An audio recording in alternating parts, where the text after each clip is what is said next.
Hello and welcome to hashtag number 5 of Modern Media Review. My name is Sean Gollogly.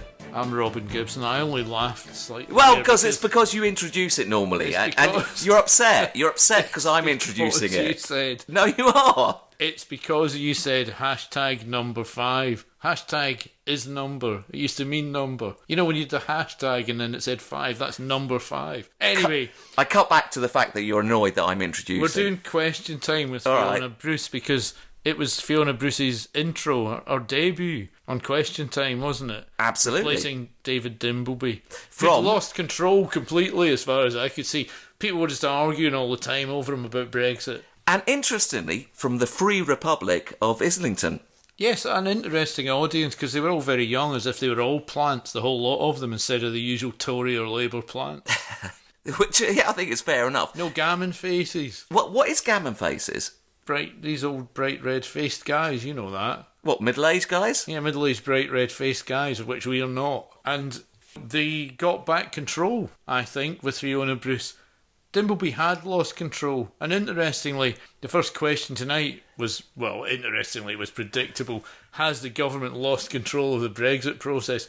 Which didn't set it up well for me. I thought, here we go again. I just thought it was a boring question because I just knew from the outset. Well, it's certainly boring if you watch Question Time a lot because it's the same question every week. For about 25 years, isn't it? Well, only a couple. Oh my God, Brexit's only been going on for 2 years. However, I've got to say that Fiona, in terms of football, came straight in, got on the opponent's faces and sorted them out. I will say she managed to get into control. And when James Cleverly, the Tory MP... What does he do for a living, by the way? He's an MP that get paid 70 grand. Isn't he a lieutenant colonel in the... He's in the TA. Yeah. Which I always think is really bizarre. Have you joined the TA? Not recently, no. No. Well, never. No, me neither. Anyway, she asked him first if the government was in control of Brexit, and he waffled on for a bit. And she said to him, if this is being in control, what does not being in control look like? And at that point, I thought, yeah, she has taken control. And then when Melanie Phillips, who was quite silent for a while, which disappointed me because Mel is... kind of gold dust in terms of Well, she's guaranteed to give you some good quotes. Good is one word for it. Anyway, as she waffled on about her no compromise position on Brexit, no deal, let's get out, that's what the people said, Fiona said to her, you suggested Nigel Farage for PM. Which I thought Melanie had to backtrack and say it was a moment of madness. Which, Robin, do you think that this was a setup to make Fiona look good? No, there wasn't any setup. Or do you think... just Fiona came in with this and freestyled it because she'd done her research properly and freestyled it. 87-year-old, wait, it wasn't 87-year-old, but 107-year-old Dimbleby, would he have done this? He would have tried, but I think Fiona Bruce did it much better, really. And she kept pulling people up throughout the show, which I thought was great. At one point, when Emily Thornberry was waffling on about, oh my God, no one think of the children in response to a young. Hold on, though, Robin. Don't we all think of the children? Yeah, of course, but the fact is not during question Where's your heart? Time. Not during Where's question your heart? time. What happened was Emily had sort of waffled on about whether the Labour Party were playing politics with Brexit. As she was going on, and a young woman in the audience had said, I might reconsider whether I will vote for Labour or not, Fiona Bruce said to her, people are laughing at you, Emily. I don't know if Dimbleby could have done that. Well, it was quite amazing, really, because it reminded me of that sort of David Icke moment with Wogan. What a David Icke moment. Yeah. These are things in your memory, mate. I just thought that it was such a refreshing moment. She jumped into these situations and sort of sorted them out a little bit. Do you know what I mean? Is that what David Icke did? Well, no, David Icke just appeared in Wogan. Oh, no, wait a minute, I don't get this David Icke thing. He appeared on Wogan in a turquoise tracksuit and appeared weird. I think you're losing the plot here, mate. What are you talking about? Well, David Icke appeared in Wogan in a turquoise tracksuit. Well, I just thought Fiona did quite well, to be honest. What has that got to do with David Icke? I just had that feeling, to be honest. Okay, right, well, we can move on from there, I think. She made some other good points, didn't she? She banged into James Cleverly again. Well, the point is, Robin, She said to him, do you have a view? We've heard a lot of stuff about Plan B. I'm still waiting. Why don't you have a Plan B? Well, Robin, I've got to ask you a question, and it's, did you want her to win or to fail? She's a neutral chair of the debate, mate. Come on, mate. I don't want her to win or Well, fail. you've got to have an opinion, haven't you? My real opinion is that despite the fact that she was really impressive, which I think we agree on, Yeah. in the end, they only had 3 questions in the whole hour. And Which was bugging. But it wasn't bugging. It was just the same as when Dimbleby was in charge. It was 2 questions about Brexit and 1 about knife crime, and that was it. And that was predictable. What did I say to you earlier on today when we were saying what will the questions be? I said, it was pretty much that. Yeah, I said okay. Brexit will be 1. And knife at crime. least, and then knife crime. Yeah. And that's what we got. An hour with 3 questions, you know. Knife crime admittedly was good because it let Melanie Phillips come into her own. Yes. Which no one really wants. I mean, you wouldn't want Melanie Phillips in your living room like here, coming into her own, would you? When someone asked how do we make London streets safe again, Mel said we shouldn't be downgrading stop and search, and then sort of ranting on about how the McPherson report was all wrong. She was shocking. I always expect Melanie Phillips to be shopping. Shopping? I'm sure she is shopping quite often for probably a nice pair of boots. With her fees from BBC Question Time, which has been on. And the Times. How is she writing for the Times? You know what? In her own bio, she calls it the Times of London. If that's not an affectation, Well, what is? I've no doubt that Mel will be shopping because she has appeared in Question Time 29 times. No way. Yeah. Been on it 29 times. First time in 96 when she was apparently left wing. Well, I think it's quite nice. I think it's quite nice that you can rattle through life and decide that one day you're going to be left wing and one day you're going to be right wing. It's a long process. Look at Gary Bushell. Okay. It takes a time to go from the social. Now that is a jump back in cultural history, mate. Well, Gary Bushell still blogs about telly on his website. Okay. Which I think probably only he and his I think only you follow. Mel has gone through the same process. Well, I think Mel made a very valid point about McPherson, that it was all a complete disgrace, that there was anything that... What was her point? There was no such thing as institutional racism. I think the McPherson report said there was, though. Yeah, but it was wrong. That's where Mel... And this is where me, Mel and Michael Gove agree. Mel's slipping up there because a report's a report. You can't gainsay the establishment. Apparently you can. Or can you? Yeah, apparently you can. I think so. Yeah, without doubt.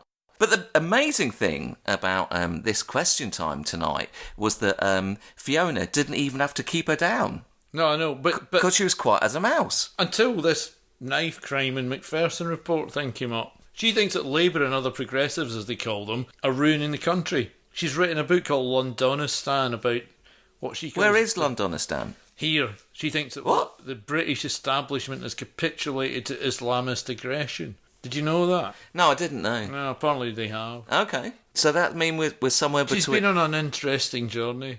She must have been. Anyway, when she was going on her little rant about the McPherson report and institutional racism being a myth, it gave Nish Kumar, the token comedian, an opportunity to go off on one. Which he did. And he had been. He called her disgusting. But I've got to say, this is where... What happened here? He said you're disgusting. She said you're disgusting. Which I always like, because that is... what sort of debate is that? That's the sort of debate I like. That is not proper political debate. It's just people slagging each other off. However, Nish had been very quiet before this. Yeah? No, he hadn't. He'd been on a couple of little rants. Wait, he'd have won. Which were very good because he wasn't trying to be funny. And he was much better as a serious person than a comedian. He even admitted it himself when he said to James Cleverly, this deal, the government's deal in Brexit, the Theresa May deal in Brexit, is less popular than my comedy. And as a serious fella, he was pretty good. And shame on James Cleverly, because he didn't admit that I'm a shit politician. Cleverly actually was the low point of the show, never mind Melanie Phillips, because when the knife crime problem came up, he started campaigning for Sean Bailey to be next mayor of London. Which was appalling. Well, actually, Fiona Bruce had to say, let's not be campaigning for next mayor. And Robin, I've got to say this, that I thought, again, Fiona was different class. She was. It was a big first tonight. Yeah, definitely. The guy in the audience with his Bluetooth headphones, because I've never seen that before. It's a first, isn't it? It is. It is a first. Never mind Fiona Bruce. The Bluetooth headphones. Do you think he was talking to somebody else? I think he might have been. Maybe he was listening to the football results. You have no idea. What I was disappointed into, it just became mired in the usual chat that they've been having, and that's down to Brexit, isn't it? Yeah, absolutely, without doubt. Question time's always going to be the same until we get this sorted out. Anyway, what interested me about Nish Kumar was that it reminded me that they've got this slot, haven't they, for comedians. But they didn't always have that. When I was looking at the old episodes of Question Time, I don't mean watching them all, obviously, because I didn't have time. Well, but I know you looked you know who was in the first episode? Go on. Michael Foot, Teddy Taylor, Derek Warlock. I've no idea. I've no idea who Teddy Warlock is. No, Derek Warlock. Or Derek either. Edna O'Brien. I like that. Now, I like the idea of having a novelist. this is probably the episode they're talking about in Facebook at the moment. Edna O'Brien. It was a bit artsy, wasn't it? That was a celeb slot then. Novelists around now must be very disappointed. They don't get on there, do they? Will Self? Yeah, okay, Will Self's a novelist, yeah. But what I mean is, the whole conversation was different then because the person he thought of as celebrity was really a sort of academic, stroke arty person. Okay. At some point in the early 2000s, if you look at the list of All changed a characters, bit. well, the first name that started cropping up was Ben Elton. Ooh. And then Jeremy Clarkson. And Mark Steele, nothing wrong with that. It's ended up with, like, they've had Will Young, Mick Hucknall and Joey Barton. And most times, it was fine tonight with Nish Kumar, but most times it's just an absolute disaster. If you were giving caps out, who would be the most capped person in Question Time? Well, it must be close with Melanie Phillips, 27. No, she's 29. Theresa May has had 27 appearances. No way. It just goes to show how persistent she is. I mean, obviously that was before she was Prime Minister. 27 is a lot. Worse than that, can you remember any time she was on there? No. No, I can't either. So of all these people that have racked up these fantastic caps for the UK in terms of appearances for Question Time, who have we got down there? I don't have a list of caps here. What I have got is a sort of... Jim Davison, number one. No, he only had one appearance. Oh, okay. But then again... a bit like the chap from fairly right-wing party. Oh, Nick Griffin. I'm not liking him. The problem with Nick Griffin was that, although he was exposed as an idiot... What, not as an erudite saviour of the world? That was the highest ever viewing figure at the time. Wow. 8.3 million viewers. Wow, okay. I did a bit of a count-up for left-wingers and right-wingers. I thought a great head-to-head was Enoch Powell and Arthur Scargill. Enoch Powell was never on Question Time. 8 times. No way. Scargill got 9. But Whoa. Scargill is still alive, whereas Enoch Powell died at some I can't point. believe that Enoch Powell had 8. Yeah, I can't believe Scargill had 9. And then I thought in media terms, the most objectionable and appalling media person that I can think of... Ron Liddell? Rod Liddell, not Ron. Who's actually from... Who is he anyway? Who is he?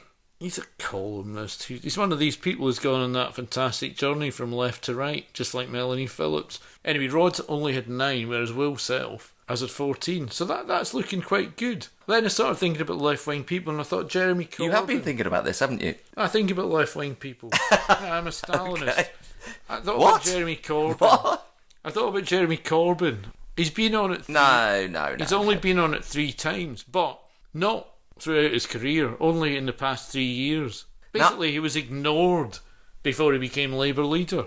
Rhodes Boyson, another interesting man. Yes, a very Do you interesting remember man. him? He was on it 6 times. Well, some very interesting views about education, to be honest. And Section 28. Do you ever trust a man with those? Strong opponent, it says here, of homosexuality. How do you oppose homosexuality? Strongly. But how do you actually But with oppose mutton it? chops. But with mutton Well, you chops. go on Question Time and say that it's unnatural.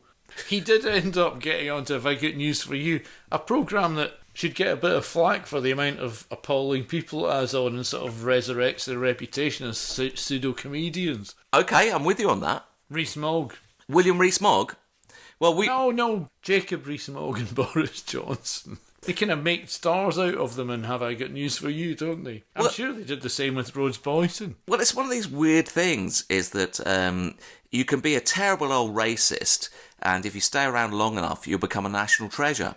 I don't think Rhodes ever became a national treasure. No, I don't think you did either, to be honest. No.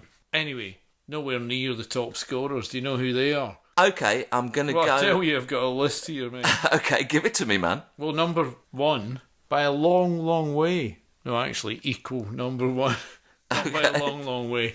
Is Kenneth Clarke. Now giving interviews saying that the Tories have been complacent. Who's been complacent for all these years? Him.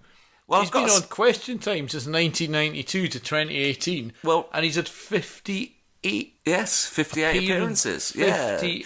All I can say, Robin, is that anyone that charts like that is a definite star. He's like a Drake. He's a Drake. He wants to be a star. He wants to be a star. And if we go down, shows. He's first equal with Shirley Williams. Also shows you someone that wanted to be a star. Look at these people, right? Kenneth Clark, Shirley Williams, joint top. Third, Mingus Campbell. Fourth, Harriet Harman. Fifth, Charles Kennedy. What does that tell you about these people? Want to be stars. And they were in their day on Question Time. Want to be stars. Yeah. In the fairness of sort of like keeping it even-handed, on this list that we're actually looking at, I'm not seeing Teresa. Teresa doesn't look like a huge media whore compared to this. Roy Hasley, 36. Simon Hughes, 34. Michael Heseltine, 38. Michael Heseltine, the darling of the Conservative Party. He's bang up there. All I can see is that Kenny Clark weighs in joint number one with Shirley Williams. Yeah? 2 failed politicians. Not failed politicians, but not leaders either.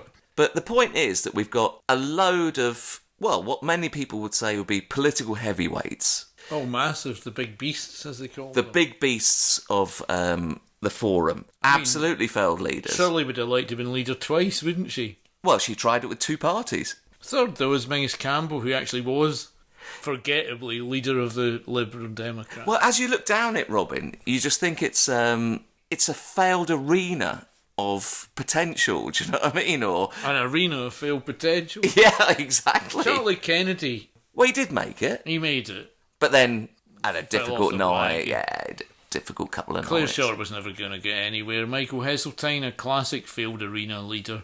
So what we're deducing from this is that the more appearances you have on Question Time, the less likely. What we should be doing, Robin, in terms of having a bet on the next leader of the, well, never mind the free country that is England without Europe, is who's going to be That's Britain you're talking about there. No, England, mate.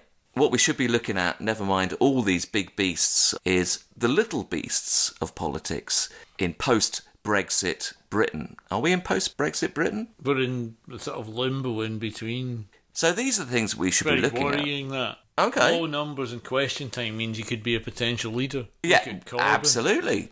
Maybe we should be looking at some of these other characters at 2 and 3, right down at the bottom of the hit parade. Yeah, I get your point, but that's a pretty depressing thought. The point is, what we're doing is we're looking at Fiona Bruce as a possible star of Question Time and not even thinking about the substance that's in the show. There is no substance in the show. Oh! It was the same old stuff. And we've ended up, yet again, being disappointed after a bout of optimism at the start. Well, as we made the allusion to football earlier on, just in the way that Fiona got into people's faces early doors, we went home not happy with the result we got. And that's football, mate. Gutted, really. You know? And that's Question Time. And not just football. And we was robbed. And we're signing off. And on that point, I think we should stop the cliches and say thanks for listening. You can look at our website, if you like, at modernmediareview.com. You can hear the podcast here, or on Spotify, or on YouTube. We do that. Or on iTunes. We do that too. Well, you can find us on Facebook as well. Yeah, exactly. But you can't find us on Facebook because it's really weird when you're trying to sort of like click on us. No, it's okay. And also feel free to get in touch. You can email us via the website. You can tweet us at review_modern. It'd be nice to be in touch. Yeah. And let us know what you'd like us to review. Because we're running out of ideas here, mate. Alright, and on that depressing note, we'll have to say good night. And good night. Bye.